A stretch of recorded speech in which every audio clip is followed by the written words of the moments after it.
political polarization, where you have demonstrations and counter-demonstrations which are leading to instability. There is a caretaker government which has promised to move Egypt through the wickets of a 9-month transition process that would return them to civilian rule, but there could be many obstacles in the way.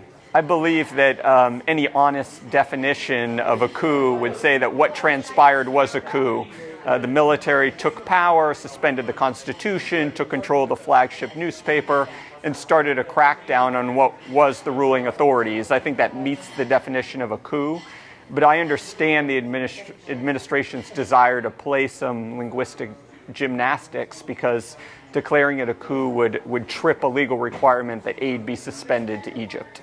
I believe the aid doesn't give the United States as much leverage as it might believe because it's a very small share of the Egyptian economy, because Egypt has other countries they can go to for aid. So, for example, Saudi Arabia, the United Arab Emirates, and Kuwait recently pledged $12 billion as opposed to the $1.5 billion in annual aid that the U.S. traditionally gives Egypt.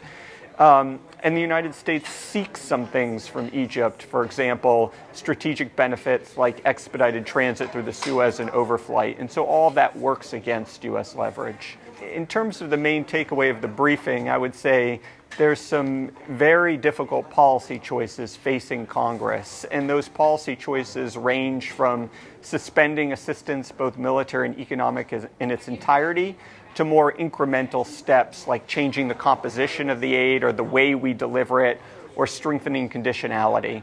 So what I want people to take away from this event is, hey, there's serious policy challenges. They come with choice.